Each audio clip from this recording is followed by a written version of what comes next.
I have a bad habit. I regularly engage in an activity that's not too popular here on BookTube, and I'm not intending to give it up. I read short stories.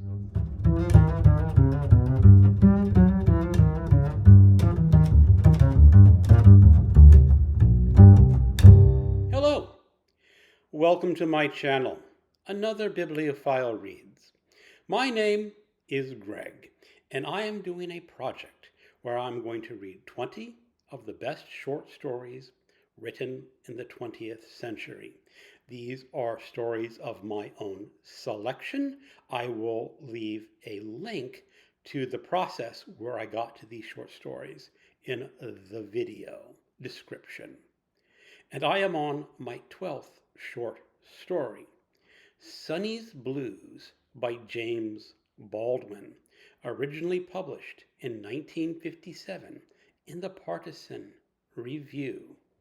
This is a story narrated by a black algebra teacher, and he reads a newspaper article on the subway about his brother, Sonny, who has gotten into some trouble.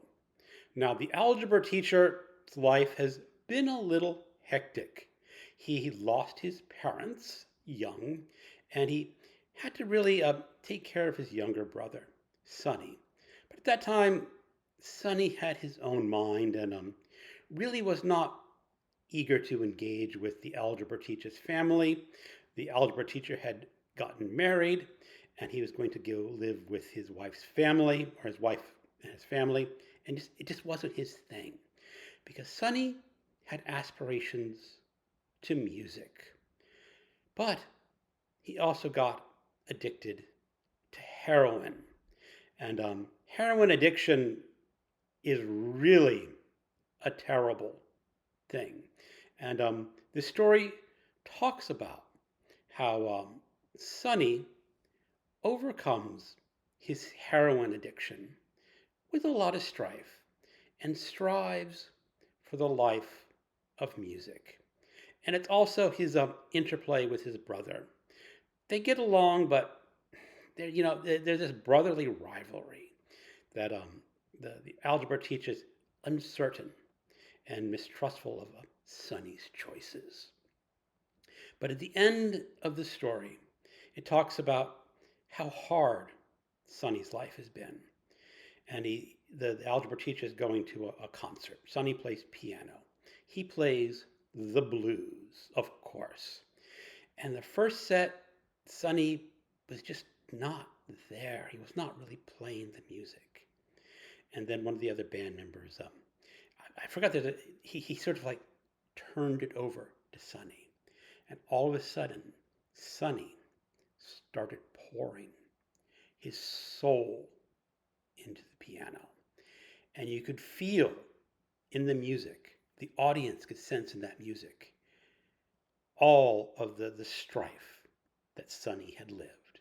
And the important thing about this is that without that strife in Sonny's life, without his heroin addiction, without his recovery, this music would have been impossible. It would have been just notes on a piano, I suppose. But he turned it, Sonny did, into this beautiful piece of music. And to me, that is sort of like incredible. Now, I'm not a musician. I have never had a music lesson in my life. I'm not especially a big music fan nowadays.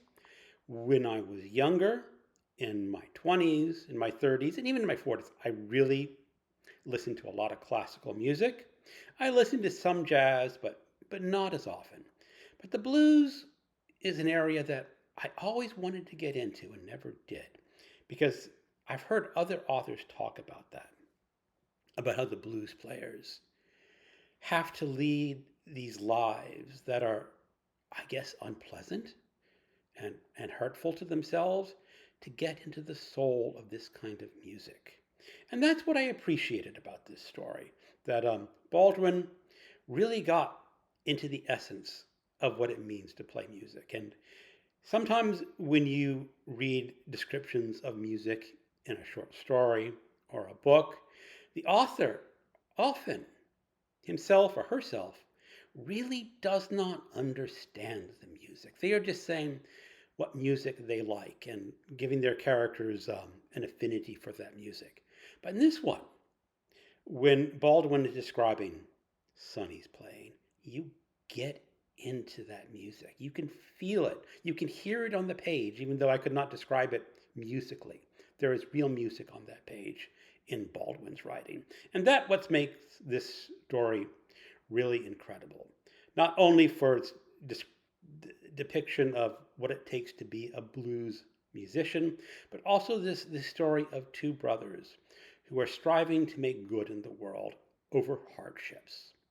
So, how am I going to rank this with my other short stories?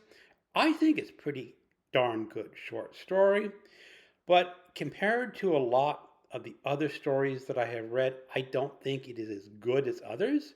I'm going to put it just behind The Hunger Artist by Franz Kafka, which really is a great story in itself, and just a little bit above Richard Wright's The Man Who Was Almost a Man. I hope people who have not read this short story do go and seek it out because it's worth your while. Thank you for watching and keep on reading.